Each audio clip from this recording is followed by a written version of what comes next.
Welcome back to the channel, guys. My name is Gene. You guys are watching Lubed for November the 26th, 2023, Season 3, Episode 17. And for once, I'm delivering an episode of smiles. That's right. Kind of smiles. I'm a little bit peed off at the fact that the one game that they play out of the year, the one complete 60-minute game that they played out of the year, I was at work for. And unfortunately, I was unable to record it, so I can only go off the highlights for that game. But from what I've been hearing, the team kept it simple. They didn't overcomplicate things. Everyone was going in the same direction. It was just north-south hockey, and apparently a very amazing game. We're going to get into that with the Washington Capitals victory as they got a shutout, which is going to bode well for Skinner. This team, I swear, if this team makes the playoffs, I'm still convinced that they're not. I still think the hole is too deep, but we'll see. If this team does in fact make the playoffs, remember U.S Thanksgiving, because I think this was a pivotal game. They did exceptionally well. Skinner gets the shutout. They score 5. The big guns were scoring. And when I get into the numbers, the bench was being utilized very well, to say the least. Very well. Some of the news going on the Oiler Nation press is the Oilers played their most complete game of the season, which I just mentioned. Absolutely stunner. And unfortunately, I was stuck at work watching or doing my job. Which I don't even want to talk about, but a good effort. Let's hope that they can pull it off. By the way, they play Anaheim in about 48 minutes from now. So hopefully they can pull off some good stuff with Anaheim. They had their problems with Anaheim last year, so we'll see what happens. Unfortunately, there is some bad news I got to bring to you guys. As former NHL goaltender Andy Moog has been diagnosed with cancer. And he was actually one of my favorite goalies growing up in the 80s. Him and Grant Fuhr made an unreal tandem. So I'm giving him my big, huge, hey, thumbs up, man. You're a fighter. Fight the good fight and beat this thing. It is unfortunate to hear of a guy of his caliber, and he's played on several teams on Dallas, and I forgot what the other teams were, but he was actually one of my favorite goalies growing up. So it's unfortunate. Also, Perry speculation. There was a lot, and I apologize because I really thought something was going to happen this weekend. I really felt it from listening to all the media, the YouTube channels. It sounded like something was going to happen. It sounded like it involved Corey Perry. But unfortunately, yeah, it did not. Because I think he would bring a little bit of thing. We still have to address our goaltending. I mean, this was a one-off. Skinner played really good, but we still need another goaltender here to help us along the way. Jack Campbell is playing a little bit better in the American League. Maybe we can give him a second or a third or a fourth or a fifth try here and get him going again. And the Oilers get set to take on the Anaheim Ducks. That's going to happen, like I said, in literally 55 minutes from now. So I will be wrapping this channel up, going into the hockey game, watching that, and hopefully we can see some good stuff. Let's get into this, guys. Okay, so the Edmonton Oilers and the Washington Capitals played on Friday. It was a noon game. And a very impressive win, because Washington isn't no pushover. This was a very impressive, and I'm going to call it the character win. This was a character win. This is one of those wins that could potentially get this team back on track. Like I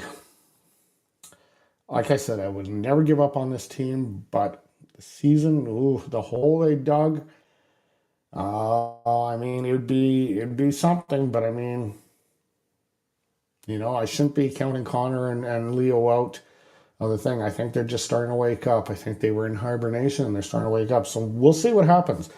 I still need to see much more of a sample size for me to change my opinion that they won't.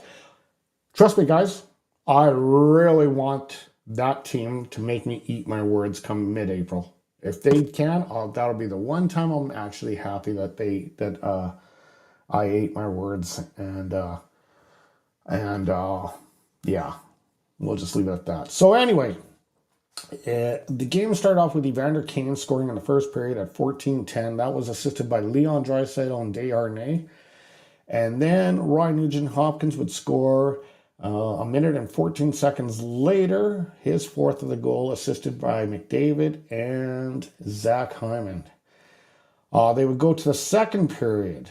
So now it's 2-0 going into the second period. Evan Bouchard would score his fifth on the power play from McDavid and Nugent-Hopkins. Leon Draisaitl would score his seventh on the power play, and this was a made play by Connor Brown. And this was assisted by Nugent-Hopkins and McDavid.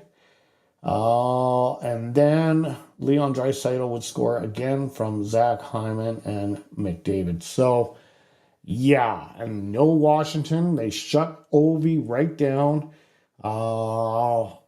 Very impressive win against a very tough Washington Capitals, who are now third in the Metro. They got bumped back a slight little bit, which I don't really mind, as long as the Oilers are starting to make some ground. Very good character win, from every report that I've been watching on YouTube, from the Edmonton's news radio channels, all that kind of stuff. Everyone said that they kind of kept it simple and they played a straightforward 60 minutes. So let's hope that they learned from that. Not try to overdo things. I know for a fact, in my working history, and I've worked for a while, guys, every time I've tried to overdo things, that's when I would make mistakes, right? So when I tried to be a little too overzealous, that's when the problems happen. Just do what you do well and do it good and show up to work and just do your job, right? That's what it really boils down to. So that applies to everyone, all you guys out there that are really trying to impress your boss. And you know what? Focus on what you do really well. That's enough that you have to impress your boss with. But yeah, the Oilers played an extremely well game. And I'll be watching the Anaheim game shortly here. Okay, let's get into the numbers here.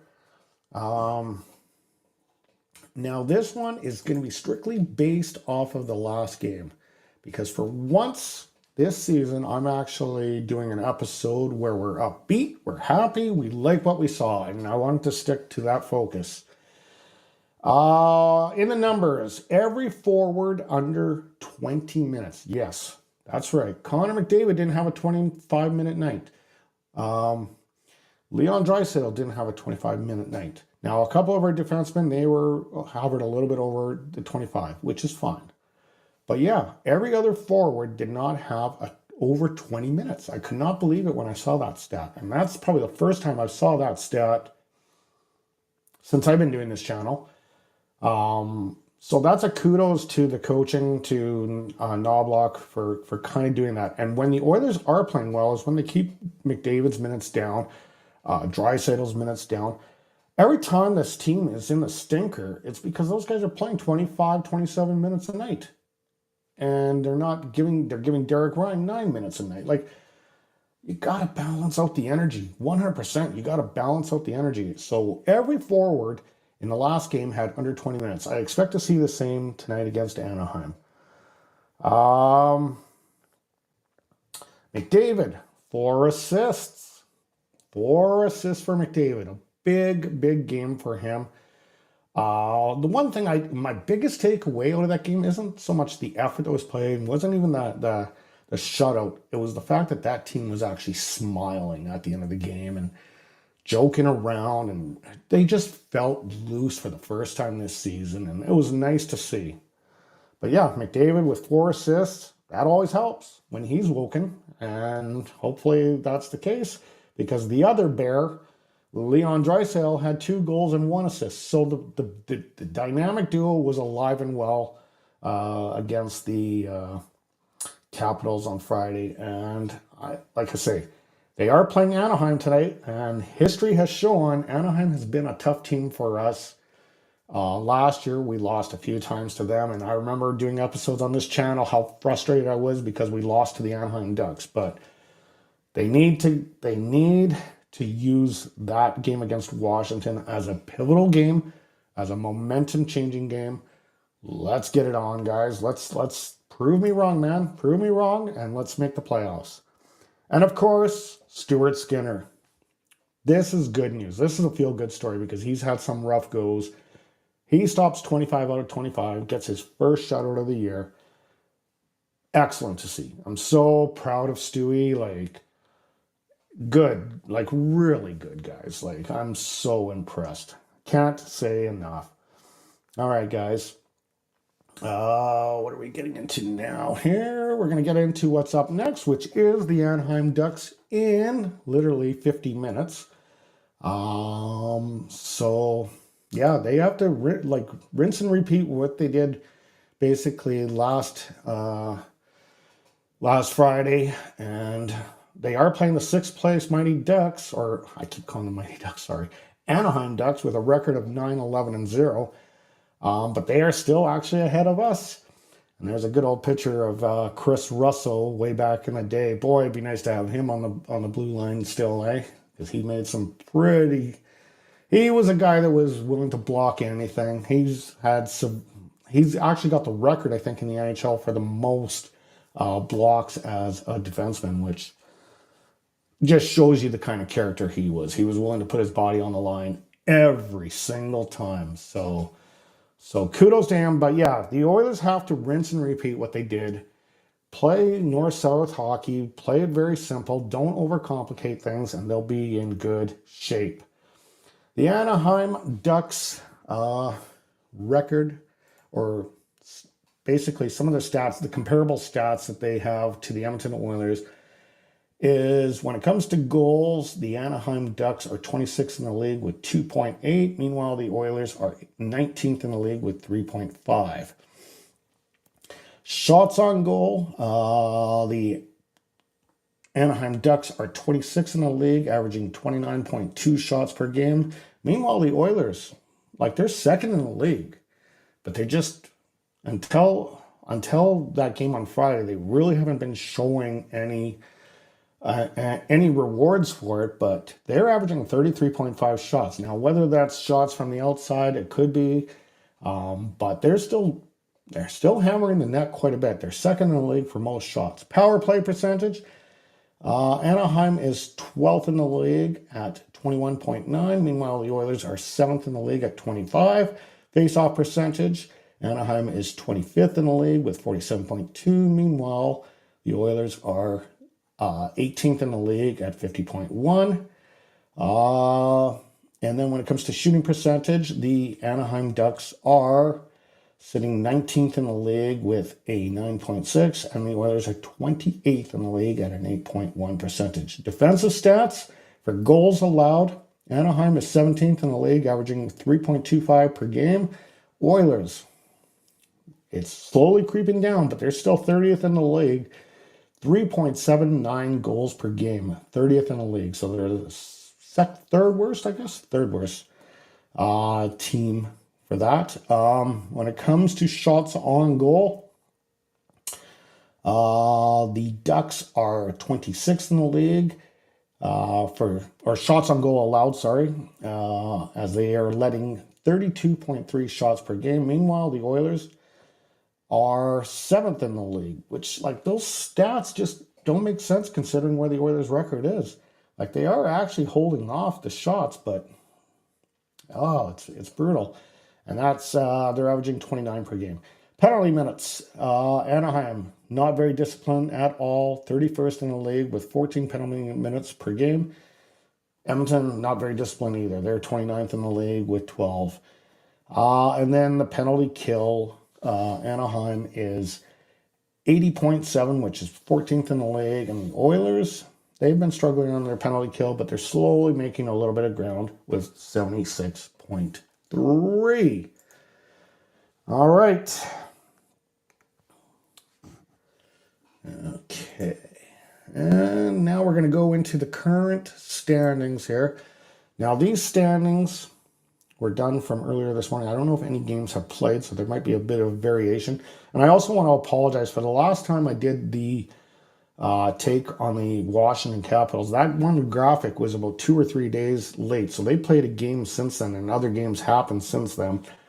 So what I was saying didn't actually match up to the actual thing. So hopefully this one worked out a little bit better, but we'll see. Okay. Oilers are sitting where? Seventh, 1, 2, 3, 4, 5, 6, seventh in the Pacific Division, slowly starting to get their legs under them. They are playing the Anaheim Ducks, which is 6 just under them, but they have also 5 more points than the Edmonton Oilers. Vegas still holding strong in the Pacific with 30 points. Los Angeles with 29. Vancouver with 29. And I chirped Sammy yesterday, texting him, because I kind of felt, I hate to say it, but I felt a little good that the San Jose Sharks defeated the Vancouver Canucks yesterday. Just kind of give me a little, I don't know. And that's kind of mean of me, but just kind of made me feel a little bit, I don't know, a little bit better that someone was also feeling my pain a little bit. So yeah, San Jose beating Vancouver last night, which I was okay with. But don't let Sammy hear that. Yeah, so there you have it. That's the up-to-date standings. Let's go on to, I believe, the poll questions. And I only had 2 votes on the last one. But the question I asked you last episode was, will this be the last year that Ryan Nugent-Hopkins plays as an Edmonton Oiler? Now, I did have a couple messages stating that, and I think it was Renegade Man that was the one that posted on the board there, stating that he has a no movement clause. Yes, that's correct. He probably has a no movement clause. I never looked into that, but regardless, the tire fire that was going on in Edmonton, I think anyone would be willing to move that no movement clause to be traded. So let me just clarify that. But yeah, so we had 2 votes. I encourage you guys to vote. I just would like to see a little bit more of where people's heads are at. And by the way, I am on X. I was going to say Twitter. I am on X, and I usually do texts throughout the game and that, if you want to follow me on that. Also, if you guys play NHL, what is it, 2023? 23 or is our, no, 24. We're in 24 now. NHL 24, you can also look for me. My character is Aftermath. I usually play the Ultimate Hockey. So if you ever see me there, say hi. And well, I don't usually use a headset, but yeah, you can always play against me on that. Anyway, so that is that. Basically 100% on the 2 votes. I don't even think I voted on this, but I don't know. I don't know where I stand on this. The one thing about his no movement clause is he has always been an Alberta boy, so he might actually use it, even though the Oilers are in the tire fire, or were in the tire fire. We hope that it was the were part. We'll see what happens here. The new question I'm going to ask you guys today is, will the Oilers make some sort of splash before December 1st? I went into this weekend, I think a lot of you guys went into this weekend thinking something was going to happen. I know for sure I did my last episode saying, yeah, I 100% think, and we all had this feeling that Corey Perry and Mrazek were coming to Edmonton in some form of trade or something. And now we're starting to find out that there's a little bit more to the Corey Perry thing. It's starting to be held out as a very private thing. We don't know what's going on there. There's a lot of communication breakdown where the team is saying he's a healthy scratch, but then his agent is saying he's leaving the team for personal reasons. So that kind of kiboshes the healthy scratch to that. But I don't think the Corey Perry, and it wasn't a rumor. Most of you guys weren't reporting it as a rumor, so I'm not stating anyone on YouTube for making it as a rumor, because you know how I feel about rumors. I think it was actually well done by Pat on the Oilers Fanatics, saying that, putting the dots together. I think that to me, it made sense. Having Corey Perry there, bringing a little tenacity for our third line, it would make a lot of sense. And then having Halak as a backup there, or a goaltender, made a lot of sense. And that's why they were being held out. And that was why there was a lot of speculation that this trade was going to happen. Who knows? It might still happen. Maybe they're still working out the details. I don't know. But I really thought it was going to happen this weekend. Obviously, nothing has happened as of yet. So my question again is, will the Edmonton Oilers make some sort of splash before December the 1st? Feel free to vote. This is on the Lubed community portion of my channel. That QR code that you see in the corner there is a direct link to it. Or you can, if you're worried about going on to direct links because you don't know if they have viral activity, you can just manually punch me in and you'll get there. But it is on my channel. All right, let's get down to final thoughts. And a few of you guys chimed in tonight, so we're going to take a look here. Okay, Renegade Man. I read the plan on recalling Campbell, but no team wants him unless Oilers pay. Well, yeah, that's just it. Like, they're going to have to give up. You can't you can't just scoop garbage to a team. And right now, Campbell is in that, and I hate to say it, but he is in that category of being, I don't want to say, I guess I shouldn't use the word garbage, but a struggling player. When you have a struggling player and you know your team is desperate for goaltending, you're going to have to pay. You're going to have to pay. Look how much we had to. I remember a few years ago when we had to give up Cassian and how much we had to give up to Arizona to just get him off the books. You're going to have to pay for sure. Also, making the playoffs is a non-starter when you have 97 and 29. We'll see. We'll see. I'm hoping I'm wrong. Like I said, I am definitely hoping I'm wrong that Oilers aren't going to make the playoffs. I still ain't convinced. I need to see more of a sample size I need to see a good run. I need to see a 5-game winning streak. I want to see, I'll tell you what, by the end of December, I think I'll have a real good idea of what's going on. Right now, if they can't pull it together by the end of December, and like these 1 and 2 wins are okay, but I mean, they need a good stretch of wins. And it started on Friday. I think that could be a vital role for them to actually make the playoffs here. What else do we got here? Skinner is still a backup in my eyes right now. I don't think I can shoulder the load on him. You know what? I kind of disagree with that one. I think he can be the number one. And the reason why I say that is he was a Calder nominee last year. He's got what it takes to make it. I'm on the fence with you on that. I kind of see your point, but at the same time, I mean, he is a Calder Trophy nominee. I think he has the goods. They need to play better in front of him. Let's be honest. Like, Darnell Nurse and Evan Bouchard have been absolutely brutal. I think both of our goaltenders have been taking a little too much of the front end punch on that. And that's the problem, because they are the last in line. They are the they are the front, or the foremost. When a night goes bad, you look at your goaltender the first. When your nights are good, you look at McDavid and Draisaitl, right?